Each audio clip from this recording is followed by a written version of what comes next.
Sejam muito bem-vindos a mais um vídeo no canal. A poucas horas desse jogo muito importante para o campeonato do Porto contra o Alverca, fora, já temos declarações do Farioli também sobre a transferência do Tiago Silva. Este vídeo é também poucas horas depois dessa confirmação da grande transferência do Tiago Silva para o Porto. Já vamos analisar tudo, mas primeiro pedir que deixem o like para dar uma força aqui ao canal. Não se esqueçam também de subscrever o canal se ainda não subscreveram. Estamos quase a chegar aos 10 mil subscritores. Vamos ver se conseguimos chegar antes do final do ano. E não se esqueçam também de deixar os vossos comentários. Já sabem que eu leio sempre todos. É sempre interessante ver as vossas opiniões. Geram sempre debates interessantes na caixa de comentários. Portanto, não deixem também de dar a vossa opinião e deixar o vosso comentário. Começaria então este vídeo pelo tema do momento. Já falamos ontem muito sobre esta transferência do Tiago Silva, mas houve muita coisa que ainda ficou por dizer e muita coisa vai ficar ainda por dizer. Vai correr ainda muita tinta sobre esta transferência, que é realmente uma transferência que apanhou todos de surpresa. Este Porto realmente consegue contratar os jogadores mantendo um sigilo inacreditável. O Tiago Silva é uma contratação, como eu disse ontem, que vem acrescentar muito a este Porto. Eu hoje vi as declarações de Farioli, achei interessante como o Farioli sentiu o peso desse reforço do Porto, porque é um jogador com um currículo gigante, é um dos melhores centrais da história do futebol mundial, como eu dizia ontem, e o Farioli sentiu o peso que poderia ter o Tiago Silva para o balneário. E já disse, foi até irónico na resposta que deu sobre a contratação. Já temos declarações de Farioli sobre a chegada do Tiago Silva e ele foi bastante irónico, dizendo que ele e o Vilas Boas, quando viram que a equipa sofreu 3 golos em 3 jogos, precisava de um reforço urgente e foram buscar o Tiago Silva a correr. Ele foi aqui irónico, naturalmente. O que ele quis aqui dizer foi que a equipa nem precisa de mais um central, que é apenas mais um reforço e, portanto, tentar tirar aqui o peso para que não pese muito no balneário, manter os jogadores motivados, os 3 centrais que sentem que vem aqui um concorrente. Como eu dizia ontem, o Tiago Silva vem para ser titular, toda a gente sente isso. É um jogador que, se formos a ver bem, é até mais velho que o próprio Farioli, que o próprio treinador do Porto, e portanto é um peso que o Farioli tentou aqui sacudir na conferência, e o Farioli tem muito esta característica de tentar sempre balancear emocionalmente os seus jogadores. Nós temos visto isto recorrentemente, quando o Porto não joga tão bem, normalmente o Farioli elogia muito o jogo e diz que houve muita coisa positiva a retirar. Muitas vezes o Porto faz grandes jogos e o Farioli diz que não está tão satisfeito, ou seja, ele tenta aqui balancear entre manter os pés assentos no chão quando é preciso e motivar a equipa também quando é preciso, e aqui com a chegada do Tiago Silva, ele achou que realmente, e é realmente uma contratação de peso, e achou por bem dar aqui um voto de confiança nos seus centrais, que já fazem uma defesa impressionante. O Porto está com o recorde de jogos, tem a defesa menos batida no campeonato e está com o recorde de golos sofridos, mesmo tendo sofrido os tais 3 golos estes últimos 3 jogos. Mas realmente o Farioli aqui a tentar segurar a equipa. Eu já tenho dito aqui, ontem muita gente comentou, eu tenho dito aqui que o Tiago Silva vem para ser titular, não tenho dúvidas disso. Eu acho que é insuspeita a forma física do Tiago Silva. Muita gente ontem, não a maioria ficou contente com a contratação do Tiago Silva, porque é realmente uma grande contratação, mas havia algumas pessoas que colocavam em dúvida a sua forma física. Como eu dizia ontem, acho que isso é inquestionável. O Tiago Silva, penso que tem mais de 60 jogos pelo Fluminense nas 2 últimas épocas, portanto está em grande forma, e eu acho que o Tiago Silva insere-se naquela categoria de jogadores à imagem do Cristiano Ronaldo, que se cuidam muito bem, que têm muito cuidado com a alimentação e com a preparação física, que olham tudo ao pormenor, o que é uma coisa que o Farioli aprecia. Sabemos que o Farioli já revelou publicamente que gosta do Bednarek, porque o Bednarek é esse jogador que vai ao pormenor na sua preparação. Pode ser mais um jogador que pode passar também a barreira dos 40 anos se tudo correr bem, e pode até o Tiago Silva ser uma inspiração para ele. Mas realmente o Farioli valoriza esse aspecto e o Tiago Silva é inquestionável nisso. Eu vi hoje uma entrevista, penso que era do Cláudio Pitbull, que já foi jogador do Porto, que é um grande ídolo. O Tiago Silva é um grande ídolo dele, ele é um grande fã do Tiago Silva, e ele a dizer que o Tiago Silva, quando partilhou o balneário com ele no Fluminense, foi o jogador que ele conheceu da carreira toda dele, que mais cuidado tinha, tanto com a hora de dormir como com a alimentação. Portanto, o Tiago Silva insere-se nessa casta de poucos jogadores mundiais de muita qualidade que se cuidam muito e realmente aguentam carreiras mais longas. Portanto, acho que isso é inquestionável. O Tiago Silva vai chegar ao Porto em grande forma, pronto para jogar, não tenho dúvidas disso, e não tenho dúvidas que vai ser titular. Aquilo que ontem muita gente colocava em questão é aquela solução que eu dei, que eu acho que é a mais provável, do Kiwior ser lateral esquerdo, porque eu acho que o Farioli já vem preparando a equipa para isto. Ele não só lançou o Kiwior a lateral esquerdo no final do jogo com o Famalicão, como também falou sobre isso no jogo nas declarações no jogo anterior com o Estrela da Amadora, em que ele disse precisamente que o Porto tinha muitas soluções para lateral esquerdo. Tinha já falado do Kiwior e do Martim Fernandes. Portanto, eu acho que a solução mais óbvia que vai acontecer aqui é termos o Kiwior a lateral esquerdo.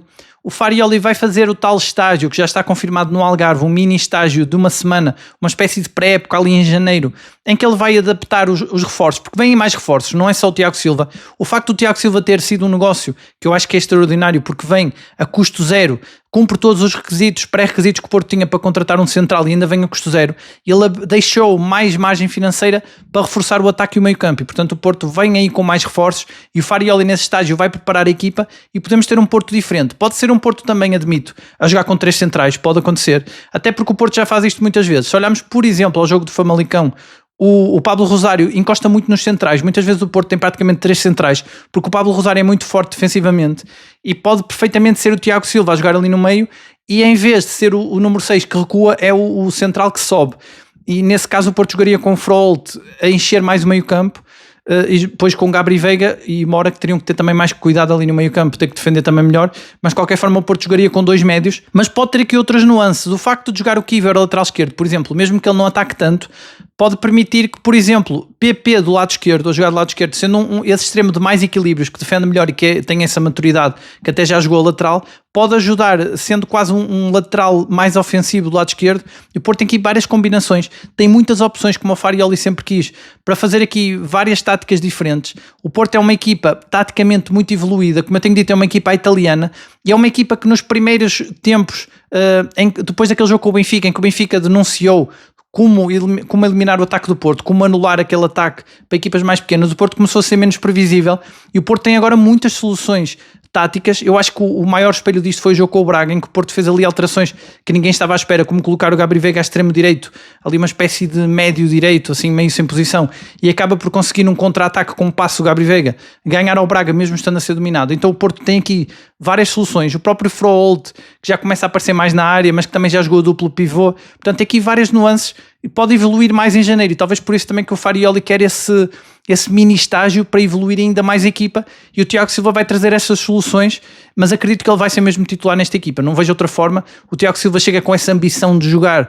o Mundial de Seleções pelo Brasil, é uma das motivações para ele vir para o Porto, jogar na Europa com um treinador italiano, que ele também já treinou em Itália, portanto, e o treinador da Seleção do Brasil também é italiano, e portanto é óbvio que o Tiago Silva vem para ser titular, e o Farioli não costuma fazer muita cerimónia para colocar os jogadores a titulares. Basta ver todos os jogadores que chegaram, Pablo Rosário, Kiwior, sempre que chegaram, Froholt, entraram logo a titulares. Portanto, o Tiago Silva só não joga já com o Alverca, porque o acordo é que ele chega só depois de janeiro, porque eu acho, até que me dizia ontem, era o jogo ideal para ele estrear. Eu acho que o Porto amanhã vai jogar com o Pablo Rosário a central, provavelmente.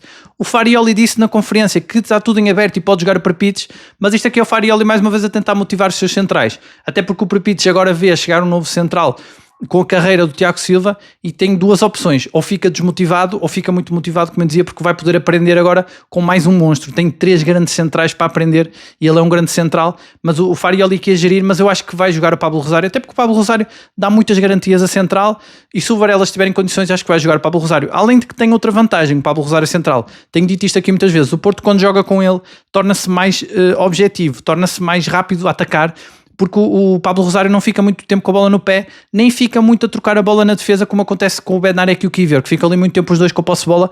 O Pablo Rosário surpreende até muitas vezes com opções como passos longos, como no jogo com o Vitória de Guimarães na Taça da Liga, e portanto até vai dar outro andamento à equipa do Porto. Portanto acho que joga o Pablo Rosário, isto porque o Porto ainda não tem o Tiago Silva, e porque o Farioli prefere um central de pé direito. E essa transferência do Tiago Silva mexeu com o mundo do futebol inteiro. Eu ontem via declarações desde o Casillas, grandes lendas que passaram pelo Porto, e até jogadores de todo o mundo, muita gente a dar opiniões sobre este, que parece ser um fim de ciclo do Tiago Silva, parece o ciclo perfeito, porque ele começou no Porto, o próprio Farioli falou disso na conferência, ele começa no Porto com muitos problemas, teve problemas de saúde e até de adaptação, que correu muito mal a passagem pelo Porto, e agora ele, depois de ganhar a Liga dos Campeões, como ontem me recordavam nos comentários, eu tinha-me esquecido exatamente desse facto, porque são muitos factos à volta deste grande jogador. Ele ganhou a Liga dos Campeões no Dragão, e ele próprio também já citou isso, e é quase um fim de ciclo em que, se ele for campeão pelo Porto, pode terminar a carreira dizendo que acabou por ser feliz até onde tinha começado mal e onde teve até a carreira em risco, porque há histórias que dizem que ele esteve mesmo quase até a operar um pulmão e não poderia ser mais jogador. Portanto, reparem, a história deste jogador já é tão rica, e realmente o Porto pode provavelmente ter usado isto a seu favor para o convencer a jogar no Porto, porque é mesmo o final de uma história feliz, porque torna-se uma história quase digna de um filme, porque ele volta ao sítio onde não se conseguiu adaptar, consegue também ser feliz, pode até ganhar aqui uma Liga Europa. O Porto está bem lançado, eu considero o Porto uma das equipas favoritas. Claro que às vezes é mau estar aqui a atribuir favoritismo tão cedo, o Porto ainda nem garantiu a qualificação, mas de qualquer forma sabemos como o Porto tem feito sonhar, como dizem aqui muitas vezes, tem feito sonhar com títulos, e o Tiago Silva tem aqui uma grande oportunidade de realmente fechar o ciclo, a chave de ouro. E o Porto começa agora então a sonhar com mais altos voos. Já vamos falar do mercado. O Porto pode contratar aqui jogadores, porque tem dinheiro para isso, para as outras posições onde está carente de reforços. Não acredito que contrate mais alguém a custo zero, porque isto aqui foi uma oportunidade de negócio que é difícil de encontrar. Eu acho até que o Porto estava a apontar para outros alvos, depois apareceu esta oportunidade. E também não acredito que vá contratar mais jogadores desta idade, embora eu acho que há muito poucos jogadores que podem com esta idade dizer que estão em boa forma física como o Tiago Silva. Como eu digo, só o Cristiano Ronaldo e alguns jogadores da elite é que conseguem atingir esta idade com uma boa forma física. Agora, essa questão da idade também é muito levantada, como dizia o Tiago Silva, por mentes maldosas, que ele diz que há muitas no Fluminense, porque realmente há uma frustração muito grande no Brasil por ele ter saído. As pessoas queriam que ele ficasse, isso para mim é o maior atestado de que ele está realmente em grande forma. Mas em Portugal também houve algumas pessoas até que compararam com o Pepe, são comparações que não fazem sentido, até porque cada jogador tem o seu lugar na história dos clubes e não se compara, porque se fosse assim então não se podia contratar jogadores das mesmas características ou das mesmas posições quando saem outros. Isso não, acho que as comparações são infelizes, mas isso é como diz o Tiago Silva, são mentes maldosas, mas isso há em todo lado e obviamente que isso aí não é a maioria das pessoas ficaram entusiasmadas com esta contratação e ao olhar para as palavras de Farioli parece que também teve algum peso no balneário, pode ter assustado aqui alguns jogadores e também ele a responder ironicamente para tentar desanuviar um bocado essa pressão por o Porto receber essa lenda no plantel já em janeiro. Farioli, que não falou apenas do jogo com o Alverca e da contratação do Tiago Silva, falou também da arbitragem, é um tema incontornável, aquilo que eu tenho dito aqui muitas vezes, há muita gente que diz que o Porto não deve mais olhar, só que é quase impossível, é inevitável falar de arbitragem, quando o árbitro deste jogo vai ser o mesmo do escândalo que aconteceu no jogo de Santa Clara Sporting. E eu tinha dito aqui que eu tinha quase a certeza que ele não ia ser o árbitro, ia acontecer alguma coisa, até pelas palavras do Duarte Gomes, que tinha dito que iam ter mão pesada e que ia haver consequências, mas os vídeo-árbitros também recusaram-se a arbitrar, a fazer parte dos jogos desta jornada, e eu pensei que o árbitro ia fazer o mesmo, mas pelos vistos não, parece que vai ser o mesmo árbitro, pelo menos a hora que eu estou a gravar o vídeo, vai ser mesmo o árbitro que esteve no jogo do Sporting, e eu não sei que cabeça é que ele vai ter para arbitrar este jogo, tem tudo para correr mal, e o Farioli inevitavelmente é que fala disso. Farioli tentou também, como faz um bocado com a equipa, tentou não colocar a culpa toda no árbitro, dizendo que todos cometemos erros e que os jogadores também cometem erros, a tentar aqui desanuviar um pouco, porque realmente o próprio Farioli deve sentir que o árbitro vai estar muito pressionado e portanto Farioli também a tentar tirar um bocado do peso, mas não deixou de abordar a situação da arbitragem no futebol português. Ele a dizer que está muito preocupado com o que está a acontecer neste momento. Ele diz que nem em Itália, onde a arbitragem é um assunto muito quente, nem lá se fala tanto de arbitragem como aqui. Ele diz que liga à televisão e tem os canais todos a falar de arbitragem, é uma realidade. Acho que às vezes fala-se muito mais de arbitragem do que de futebol realmente aqui em Portugal. Mas também é como ele diz, o vídeo-árbitro está a julgar cada vez mais os lances em vez de ajudar os árbitros, que seria o objetivo inicial do vídeo-árbitro, e os erros são tão grandes que torna-se impossível, e é por isso também que se fala tanto disso. Houve um jornalista que perguntou, e eu achei muito bem, sobre o Bandeirinha, que cresceu para o Bednarek, ele a perguntar que preparação é que Farioli faz com os jogadores, porque o Bednarek reagiu com muita frieza, e a perguntar se fosse outro jogador se não teria corrido pior. Veio-me logo à cabeça o Gabri Veiga e o Borja Sainz, eu acho que teria sido muito pior se ele tivesse crescido para um deles, ou até o próprio Samu, que tem um pouco mais de energia. Portanto, foi a sorte, foi ele ter crescido para um jogador que é o capitão não oficial da equipa, é o líder da equipa, um dos jogadores mais velhos, um dos jogadores com mais capacidade mental, mas realmente achei interessante, até porque é um assunto que não tem sido muito falado, é quase abafado pelos outros casos de arbitragem e quase não se fala que houve um Bandeirinha que cresceu para cima do jogador do Porto. Eu acho isso impressionante, eu achei inacreditável, na altura falei aqui no vídeo, mas não teve muita repercussão realmente na imprensa, também porque são muitos casos, mas achei bem o jornalista ter puxado esse assunto. O Farioli não especificou se faz algum trabalho ou não, disse apenas que os árbitros têm feito esse pedido sempre que há um jogo para ele ajudar na arbitragem e para não atrapalhar. Portanto, também tentou ser aqui um bocado irónico, dizendo que o Bandeirinha atrapalhou um bocado o trabalho dele, mas realmente ele dizer que há muitas interrupções, cartões a mais, muitas expulsões nos bancos, mas ele também tentou apaziguar um pouco, também um pouco no seguimento do comunicado do Porto. O comunicado do Porto não é muito ofensivo e acho que ele aqui tenta dar soluções. Aqui o Farioli também tentou não ser tão acusatório, um tom tão acusatório, e acho que também tem a ver com o facto de ele estar preocupado, porque sendo o árbitro que é, convém não pressioná-lo, porque pressionado ele já está. Acho que é nessa linha que o Farioli falou tanto de arbitragem, mas tentou desculpar o árbitro, para tentar não pressioná-lo mais, porque prevê-se aqui uma arbitragem complicada. Os casos, não só de arbitragem, mas esta época tem havido muitos. Por exemplo, aquele caso do Arouca, em que o Porto teve pouco tempo de descanso entre jogos. Parece que o Santa Clara até está a passar pelo mesmo depois do jogo com o Sporting, mas eu recordaria esse caso, porque tem havido muitos, não só de arbitragem, porque a equipa B do Porto perdeu com o Felgueiras e não sei se vocês viram o estado do relevado, eu depois acabei por não ver o jogo todo. Fiquei a saber depois que o Johan Pereira lesionou-se precisamente por causa do estado do relevado. Parece que um jogador escorregou e acabou por lesioná-lo. Espero que não seja uma lesão grave. Ele estava a ter mais oportunidades, ele estava a ser integrado nos treinos da equipa principal e é realmente impressionante a quantidade de coisas que se somam aqui, que acaba por prejudicar a equipa principal de forma indireta, porque é um jogador que é apontado como jovem promessa e pode a qualquer momento entrar na equipa principal, faz parte dos treinos. Há outros jogadores da equipa B, como a derrota afeta sempre, que podem também fazer parte da equipa principal, e acho que o jogo não devia ter decorrido naquelas condições. Mas é só mais um caso entre muitos. E falando em caso, acho que terminou finalmente aquele caso que temos vindo aqui a dar conta. Há muitos vídeos, chega a ser já desgastante, porque é um tema que vem já desde o verão, da renovação do Diogo Costa. Hoje eu vi notícias, não há confirmação oficial ainda, mas parece que o Diogo Costa chegou mesmo a acordo para renovar. Agora, o que eu não entendo é, a renovação, como tem sido noticiado, é que o objetivo é que ele se torne o jogador do Porto com mais jogos da história, ultrapassando o Elton, com esta renovação. Só que a cláusula de rescisão vai baixar, são as notícias que surgem.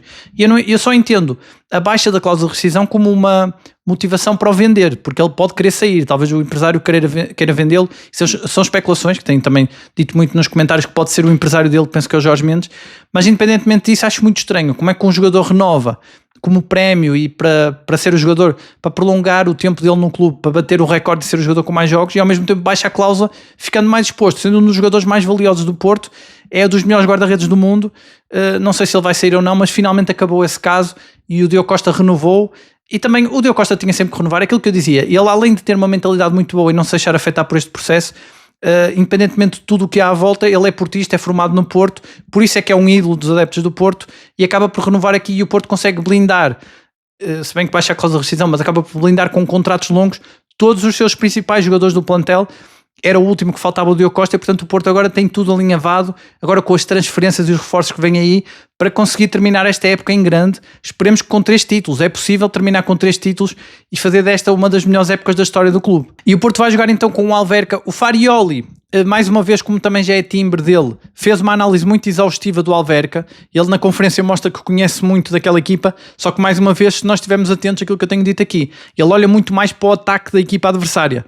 Ele a dizer que o Alverca é das equipas que tem mais golos esperado quando chega à área adversária, ou seja, tem aqui vários aspectos que ele aponta, entre outros, ao Alverca, que tem muito a ver com a forma como ataca. Ou seja, o Farioli, mais uma vez, vai ter a equipa muito bem preparada para não conceder oportunidades de gol ao Alverca e depois a partir disso crescer para cima do Alverca, que eu tenho dito aqui, com o Samu na forma que está e com o Frolt também, acho que o Porto, com a solidez que tem defensivamente, tem aqui, é quase imbatível no campeonato, eu diria. É um bocado arriscado dizer isto antes, até porque há muitos fatores, muitas condicionantes para o jogo da manhã.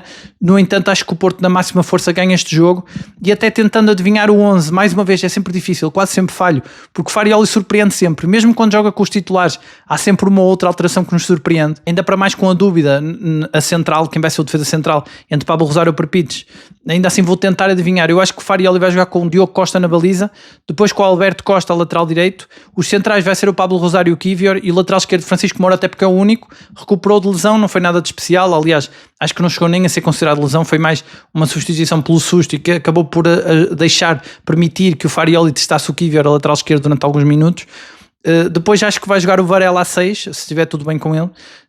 Frolt número 8, o número 10 vai ser o Moura. Acho que o Veiga mostrou na Taça de Portugal que ainda não está na sua melhor forma, e o Moura, pelo contrário, está em ascensão. Também Farioli tem-lhe dado mais liberdade, ele cria mais perigos, equilibra mais, e neste momento é o melhor amigo do Samu, com bem não mexer numa tática que resulta, que é Moura ao lado de Samu. Pelo simples não, o Moura ajuda bastante a abrir caminho e o Samu está em grande forma, portanto é melhor não mexer.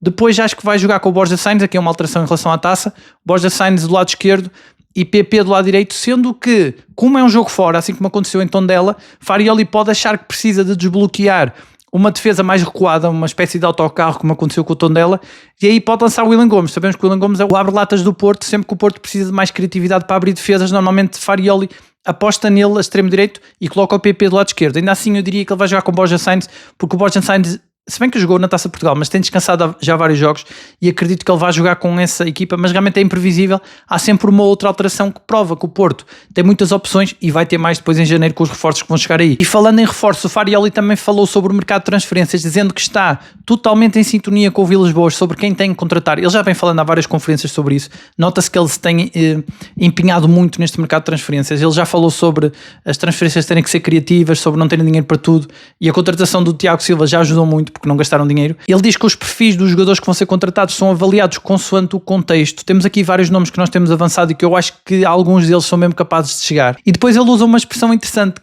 que eu não sei se concordo com ele, nunca ouvi ninguém falar sobre isto, mas ele diz que o mercado de transferências de janeiro costuma ser mais louco que o de verão. Ou seja, ele dá aqui um spoiler de que vai ser um mercado, provavelmente o maior mercado de janeiro da história do Porto. Eu tenho apostado aqui que pode mesmo ser, olhando até às palavras dele e à quantidade de rumores que há à volta de reforços para o Porto, e o próprio Farioli dizer que pode ser um mercado de loucos. Portanto, eu nunca tinha ouvido dizer que o mercado de janeiro era mais louco que o de verão, mas acho que o que ele quer dizer aqui é que podemos ter um mercado muito intenso do Porto e por isso também que vem esse mini estágio também, porque o Porto vai reforçar-se muito. E olhando um pouco àquela lista que temos aqui, hoje não há muitos nomes para atualizar, mas eu diria que podemos descartar a possibilidade de contratar um lateral esquerdo. Depois das palavras de hoje de Farioli, a tentar aliviar a pressão por ter chegado um jogador daquele tamanho para a defesa central, acho que contratar um defesa esquerdo vai sobrecarregar a defesa e pode mexer aqui com o ego dos jogadores. Por exemplo, o Kivior pode começar a perguntar-se se já não tem lugar a lateral esquerdo, onde é que ele vai jogar, e acho que jogadores como, por exemplo, o El Karouani provavelmente vão ser contratados só no fim da época,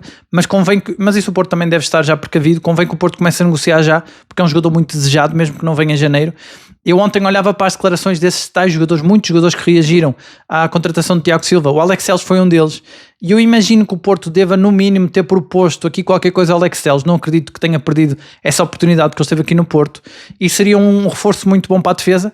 E o Alex Telles seria até aquele lateral que também traria experiência e até mística ao Porto, mas de qualquer forma acho que o Porto já não vai tanto por laterais esquerdos, agora vai-se virar mais para os médios e para os avançados, e é nos médios que temos muitas opções. Temos o Ruben Neves, o Batrakov, o Kenneth Taylor, o Gustavo Sá, aquele que parece ser o que está mais próximo do Porto, o Moussa Kitis, e até o próprio Lars Begovic, que eu tenho dito aqui muitas vezes, ele é extremo, mas também pode jogar a médio e pode ser a tal solução criativa de Farioli. Depois para o ataque temos o Luís Henrique, ainda é a prioridade do Porto. Ontem, como eu dizia, havia muitas notícias que diziam que o Inter queria o Alberto Costa. Isto não vem do nada, esta notícia, é porque o Porto tentou aqui negociar um jogador que é muito caro para o Inter, e o Inter tentou, como moeda de troca, um jogador também muito caro para o Porto. Naturalmente que o Porto não vai perder o Alberto Costa, acho que nem pelo Luís Henrique, nem por ninguém. E depois tem as outras opções, os dois extremos jovens, o belga Strenberg e o polaco, o Piastowski, são dois extremos esquerdos, jovens promessas, apostas de futuro, podem chegar, mesmo chegando, e até agora o Porto estando mais desafogado financeiramente,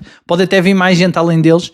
E depois temos o Hulk e o Rames Rodrigues, que são duas opções já um pouco mais controversas, mais uma vez por causa da idade, embora eu acho que o Hulk ainda, e acho que muita gente aqui concorda, ainda poderia trazer muito ao Porto, mas há outros nomes, e com certeza se vocês souberem, à hora que eu estou a gravar este vídeo pode haver até mais novidades, porque o Porto vai agora avançar precisamente por um extremo. O Les Begovic podemos considerar extremo também, mas há vários nomes aqui que o Porto pode contratar, ou então alguma oportunidade que apareça. Sabemos que o Porto tem sido bastante forte nisto no mercado de transferências, de desviar atenções e depois contratar jogadores que ninguém está à espera. Pode acontecer isso também, mas há sempre algumas pistas. O Tiago Silva, por exemplo, soube-se mais ou menos ali ao meio-dia que o Porto estava interessado nele, só que depois em poucas horas o Porto anunciou, portanto foi muito rápido, e provavelmente quando começou as negociações ninguém sabia. O Porto é muito sigiloso, no entanto dá para ir entendendo pelo menos quem são os jogadores em que o Porto está interessado, como nós tínhamos, por exemplo, o De Vries, que era o jogador mais apontado ao Porto, que eu tinha dado conta aqui nos vídeos.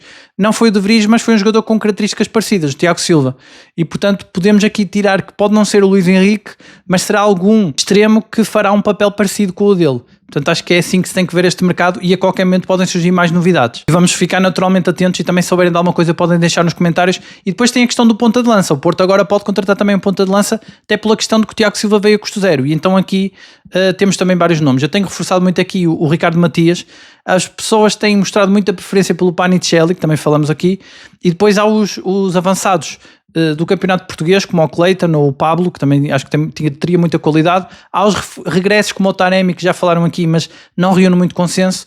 Mas mais uma vez, é mais o estilo de ponta de lança. Eu acho que o Porto vai querer um ponta de lança jovem, também para aproveitar o De Jong, que já que ele vai ensinar muita coisa ao Samu, e o próprio Samu que está a melhorar muito, tentar aqui uma aposta talvez para a próxima época, para já ser integrando na equipa, se contratar um ponta de lança. Então temos que olhar mais para os jogadores jovens, e é nesse aspecto que eu vejo o Ricardo Matias, mas pode ser outro jogador que tenha essas características. Mas para já o foco está então nesse jogo com o Alverca. O estádio vai estar repleto, praticamente adeptos esportistas. Eu via hoje notícias de que os bilhetes estavam esgotados e parece que o Porto teve uma nova remessa, portanto o Porto vai encher o estádio, como aconteceu também com o Benfica no jogo com o Alverca, e portanto o Porto a mobilizar muitos adeptos. Tenho pena que este jogo, sendo na época em que é de Natal, uma época festiva, não seja no Dragão, porque se fosse no Dragão com certeza ia encher o estádio e mais gente poderia assistir ao jogo. Eu ontem dei conta de que o Porto vai regressar aos treinos à porta aberta, uma tradição com 9 anos, que há 9 anos que não acontecia. No dia 1 de janeiro havia gente a perguntar a que horas é, eu não sei a que horas é o treino, acho que não foi anunciado, só foi anunciado que vai haver treino. E o foco do Porto também tem que estar em gerir jogadores que vão ficar aqui um bocado sem espaço na equipa, que é o caso do Caramó, que foi reforço no mercado de verão, e principalmente o Alarcón, que começou a levantar muita expectativa até em Espanha, e é preciso gerir bem o jogador, porque se o jogador perder muito espaço no plantel, pode passar aqui por dificuldades emocionais depois do Farioli ter declarado que era a aposta pessoal dele e que ele estava pronto para jogar. Mas acho que Farioli também já fez o mesmo com o Tomás Pérez. Não sei qual será o futuro do Tomás Pérez, acho que seria uma boa altura para o deixar sair. Eu já disse aqui várias vezes, o Tomás Pérez ainda tem valor de mercado porque ele fez um bom Mundial. Convinha não esperar até ao fim da época, porque pode-se esquecer essa exibição que ele fez, e é claramente uma carta fora do baralho. Portanto, não sei porque é que ele continua no plantel do Porto, acho que deveria sair, e é preciso ver o Alarcón possivelmente passar pelo mesmo, sair nem que seja por empréstimo, no caso de chegar mais extremos, porque vai ficar sem espaço. E agora eu quero saber de vocês, como é que estão a ver essa transferência, esse reforço do Porto, essa chegada do Tiago Silva? Qual é a vossa opinião? Se vocês concordam que vai ser um grande reforço e que vai ser titular, que ele chega para ser titular, se concordam com o Farioli, as declarações dele são um pouco para tirar o peso da contratação, o peso do currículo deste reforço. Já agora olhando às palavras de Farioli, se concordam com tudo o que ele disse, se gostaram da conferência, eu por acaso gosto sempre das conferências dele, acho que ele é bastante transparente e diz o que tem a dizer, acho muito boas as conferências do Farioli, mas de qualquer forma, se vocês concordam com aquilo que ele diz, por exemplo, em relação à arbitragem, se não acham que há aqui uma estratégia da parte dele de tentar tirar pressão do árbitro, já que vai acontecer esse caso surreal do árbitro ser o mesmo do jogo do Sporting com Santa Clara, qual é que vocês acham que vai ser o 11 inicial que o Farioli vai apresentar nesse jogo? Há aqui várias nuances que ele pode mudar, há uma outra peça que ele pode mudar. Eu acho que ele está a fazer bluff com a defesa central, dizendo que pode ser o Perpites, e fica também difícil prever. Qual é que vocês acham que é o 11? Ou qual é que seria o 11 que vocês lançavam neste jogo? Sendo que em princípio vai ser um jogo em que o Porto vai jogar com uma defesa muito fechada. Se lançariam, por exemplo, o William Gomes em vez do Borja Sainz, ou o Perpites em vez do Pablo. E depois, como já é tradição aqui no canal, quanto é que vai ficar o jogo, qual é o vosso prognóstico e quem é que vai marcar os golos? Normalmente há pessoas que acertam aqui, há pessoas que passam completamente ao lado. Eu acho que há um nome incontornável, que até é um dos atrativos deste jogo, que é saber se o Samu vai bater o seu recorde pessoal e continuar a marcar. Ele nunca marcou em 6 jogos seguidos, pode conseguir aqui com o Alverca. Portanto, há aqui uma aposta mais certeira, que será o Samu marcar golo, mas podem ser outros jogadores. Quem é que acham que vai marcar o golo? Quanto é que acham que vai ficar o jogo? Qual é o vosso prognóstico? E em relação aos reforços que vêm aí, quem é que acham que o Porto vai contratar? Se acham que o Porto vai se virar mais para um médio, para um extremo ou para um ponta de lança, ou se acham que vai contratar os três? Como é que vocês interpretam essas palavras de Farioli, que diz que o mercado de transferências de janeiro vai ser um mercado louco, mais louco que o de verão? E também se concordam que há aqui jogadores do Porto que deveriam ser dispensados, como é o caso ali do Tomás Pérez, do Alarcón, que vão perder espaço na equipa e que podem ficar desmotivados. E também como é que vocês veem essa renovação de contrato do Diogo Costa? Finalmente houve fumo branco aqui na renovação dele. Se vocês acham que é mesmo para cumprir este contrato, ou se acham que há aqui mais qualquer coisa, e se ficaram satisfeitos com isso, o Porto agora já tem todos os seus principais jogadores do plantel blindados com contratos mais longos. E é isso, deixem os vossos comentários, já sabem que eu leio sempre todos. Volto amanhã com mais um vídeo, já depois do jogo do Alverca, para analisar tudo o que aconteceu nesse jogo. Não se esqueçam de deixar o like para dar uma força aqui ao canal. Subscrevam o canal se ainda não subscreveram. Vamos bater a meta de 10 mil subscritores até ao final do ano. E de resto é isso. Um abraço a todos e até amanhã.